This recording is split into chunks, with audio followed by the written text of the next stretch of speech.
Hey there, it's your boy Foxy, back for more relationship stories. Update: my boss demanded that I replace all my pants, and then told me she needed to supervise me while I got the replacements. Original post: I wear normal pants to work. Our dress code is business casual, and I have gotten myself sized by a reputable tailor.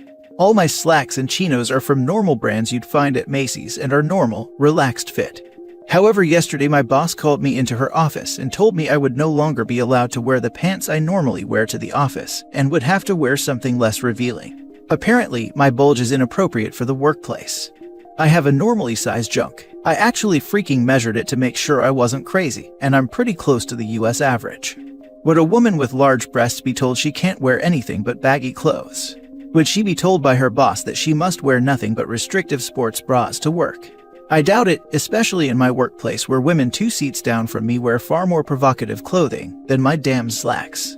I asked her what should I wear instead. These are my size, and she said just go buy something looser or get a bigger size. I'm not rebuying my entire collection of work pants. Go ahead and report me to HR. Let's see them try and fire me for having too much junk. Edit: to clarify, I'm aware that women have been told to cover up quite a bit in the workplace. I'm not dismissing that, just highlighting the very visible double standard of bodily expression in my own workplace. Now for the top advice before reading the update. I would be concerned that someone stared at my lower part, enough to notice that. I am in a long-term relationship and planning to propose early next year, so I can't afford financial or emotional turbulence right now. She didn't say who exactly brought this concern to her, so as far as I know, it could have been anyone in the office.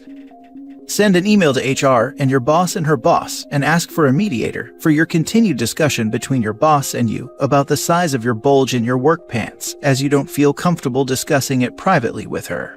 Edit: as others have pointed out, it would be best to get documentation of the event in some way prior to doing this.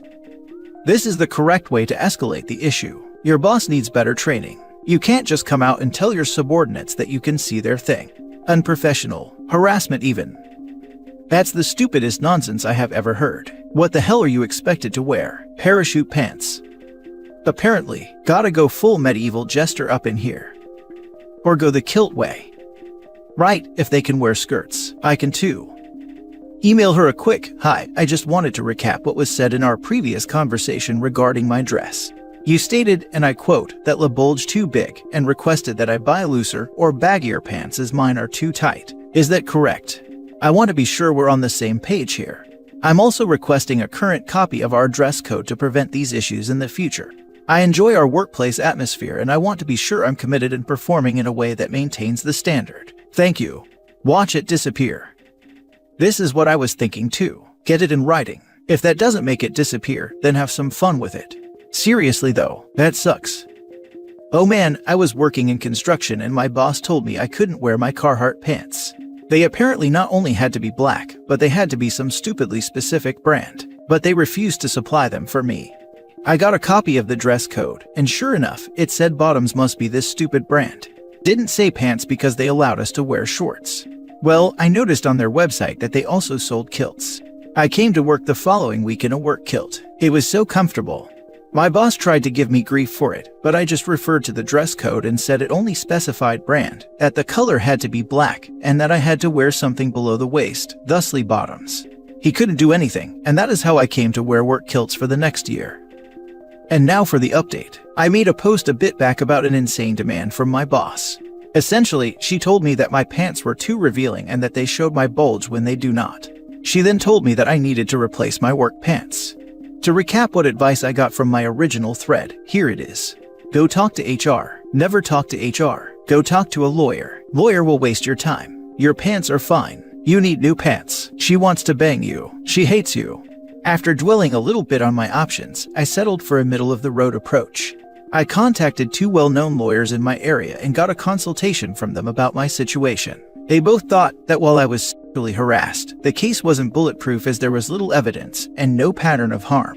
They then also warned me about going to HR without any evidence, as it can cascade into me losing my job in unexpected ways. Fine, since I needed evidence and a pattern of whatnot, I first wanted to read up on what standards my company has set for managers when it comes to dealing with harassment. I requested from our online learning catalog to take the harassment and tough conversations courses that are normally required only for managers.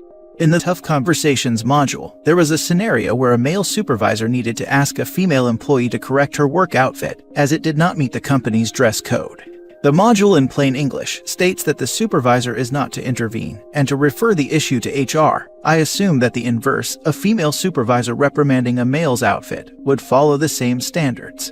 I then sent an email to my boss asking her to follow up on our previous conversation. I wrote, "To boss, I want to clarify some things regarding our previous conversation. Please confirm whether or not my understanding of your statements is correct. My pants violated our dress code by being too tight and revealing my bulge. The issue pertains to all my pants, not a specific subset of my wardrobe. This is a requirement from management and not a request. Please get back to me. Sincerely, OP." It took over a full workday, but the response I got was, "Boss, yes, I did tell you to fix your wardrobe. This is not a request." To boss, if management is demanding that I replace such a large amount of work clothing, it must be done at the expense of the company. Please let me know if this is possible, as we will have to work something else out if it isn't. Sincerely, OP. And her response later was, "This can be done, but I must be with you to supervise your shopping. Check my schedule for my availability." Good lord, suddenly the "she wants to bang you" theories seemed less crazy. I backed up the emails to a personal account and sent everything to HR. Less than 2 hours later, I receive a phone call asking me to come to HR immediately and drop my work unless it was time critical. I complied. I was told that they were taking this matter very seriously and that I should take the rest of the day off. I came back to work today and boss lady is gone.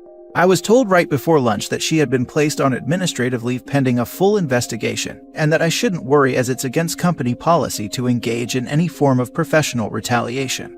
I sit here now like a king on a porcelain throne, telling you about my victory during my post-lunch dump. Bye-bye, boss lady. Supervise your shopping. WTF. I think the company wouldn't have given a damn, but she shot herself on the foot by saying the company could cover your new bulge-less wardrobe. Yeah, which basically means you will try on the new pants, and I will stare at your lower part to make sure I can't see your junk. Oh yeah, bye-bye, lady. Enjoy that dump. Well earned. Thanks, I did. Your email approach was flawless.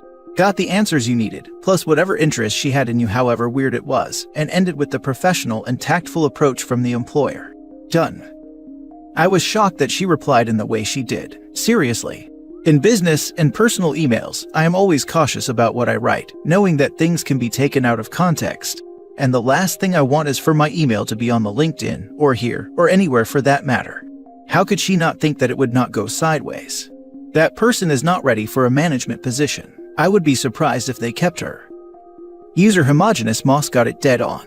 That manager would have to be an even greater level of idiot to put it in writing. Most similar cases we had were basically unsolvable because nothing was in writing. Way to prove your boss was an idiot. Thanks. I was assuming that she wouldn't bite. I guess I gave her too much credit. Hell yeah, dude. I read your original post and assumed there was no way that she'd be stupid enough to confirm any of that in writing. You threaded the needle on this one, my guy. Walk tall with that big old bulge of yours, King. Thanks, I will, King. Next story. The candidate I had to interview for this week was my high school bully. I work for a fairly large company in the tech industry. I've worked there for about 5 years now, and I have a fairly high-up role in management. Over the last few weeks, I got roped into helping build a new team within the company and was assigned to do multiple interviews. This was fairly short notice for me, so my job was only to do the interview and give my impressions of the candidate and the results of the interview. The company is also just back to doing in-person interviews, so the process is even more wonky as of now.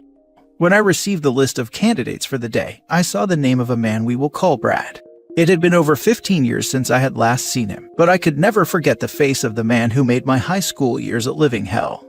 Brad was your typical jock. I was an overweight theater kid in AP Math and Science, and you can see where this is going.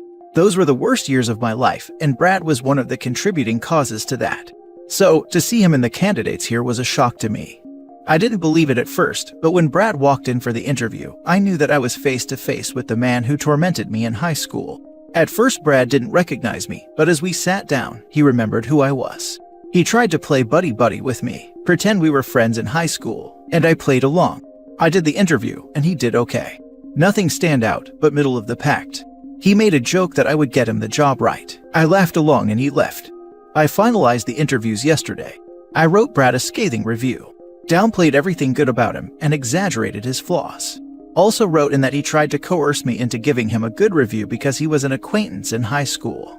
It's been 15 years since I graduated high school. I am an entirely different person than I was then. But for some reason, I was dragged back to those days, and I don't know how to feel. My school bully saw me at a reunion 20 years later. He came over, we chatted with a group of people, he waited for the right moment, then asked semi-privately for my forgiveness for what he and a couple of others had done. He said he cannot expect me to accept his apology, that he wished he could undo it, but that he really felt sorry for it. I accepted. Felt good. Kids are awful. Some become horrible adults, many don't. Some good kids turn criminals as adults. That's the thing. A lot of these guys just turn out to be regular adults after high school or college. I was like that in high school, I'm ashamed to admit. I wasn't physical, but I would joke kids. At the time I just did it to make myself and others laugh. Horrible thing to do, I know, but that was really all it was, and I didn't think about it past that. I didn't have the perspective that my mere presence could make someone anxious and dread coming to a certain class. So stupid.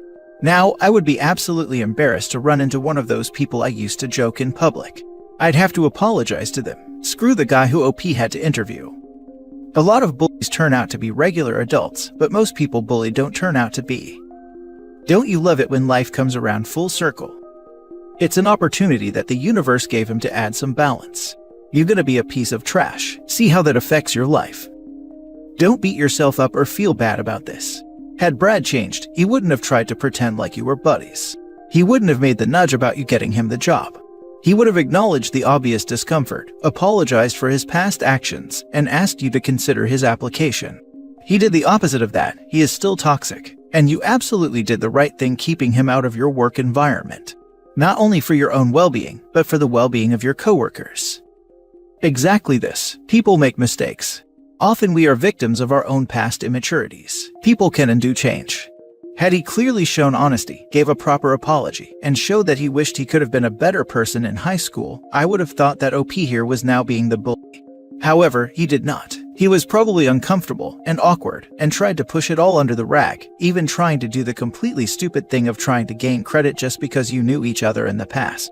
The complete opposite of a meritocratic system on which interviews of this type are built. OP's actions lead to the correct outcome for this candidate, I believe. But perhaps he didn't have to downplay his good qualities. All he had to do was be honest, not for the candidate's sake, but for OP's conscience in the future. All in all, screw that Brad. OP can learn from this, but the outcome for this candidate is an appropriate one, I believe. Hence no harm really done. Now for the last story.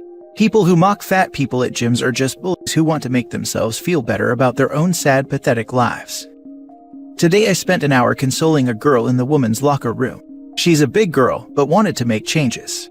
She's been going a week, and she told me every day people have smirked, laughed, made rude comments, and just been awful. And yes, I witnessed some of it. People always mock fat people that they don't go to the gym long enough, that they are too lazy. I firmly believe this isn't the main case. It's jerks who make them feel so bad about themselves they stop going. She won't go back now. I tried saying I'd be with her, support her and everything, but she won't go. I'm generally worried about her, but she left before I could get her contact details to check she's okay. Screw those people. Now for the top comments before reading the update. I was once sitting in a coffee shop opposite a women's only gym. A bunch of in-shape women sat down on the table next to me, and I overheard the whole of their conversation, which revolved around all the other women in the gym, either being fat, looking ugly, gross, and how one woman made her almost throw up. It was pretty disturbing how dark they went, commenting on people just trying to better themselves. Humans are miserable as hell. Seems like no matter how beautiful we get, or how much we win in life, we're still mean and miserable creatures. Once I realized this, I started taking the bitterness of others a lot less seriously. Sucks, but what else can you do really? It's really difficult being fat. If you're trying to lose weight, aha, funny fat person on treadmill. If you don't try, wow, look at that slob. It's nasty for sure. They can't win. I'm actually still angry. She was trying so hard. God knows how much this will set her back. There's more of us out there who look at a fat person working out and wish it was us with that drive. When I see an overweight person jogging down the street or at the gym giving it their best, I'm inspired way more than some jacked up juice monkey or some Instagram lame influencer, because I know how hard it can be just to start. I would fist bump or say something encouraging to all of those overweight people if it wasn't so awkward having some random dude yell, "Way to go," out the car window. So when I start feeling insecure about how I look or feel in a gym situation, I try to think about all the silent encouragement I'm getting, and I don't even know it. Update: I've contacted the gym about the incident, and they are looking into it. I actually saw the girl again while shopping and we went for a coffee. We had a good heartfelt discussion, and she's agreed to come back to the gym with me, which is great for both of us. It'll push me to not be lazy too. And after, we will go for a coffee and chat. It's nice I've made a friend and she's feeling better.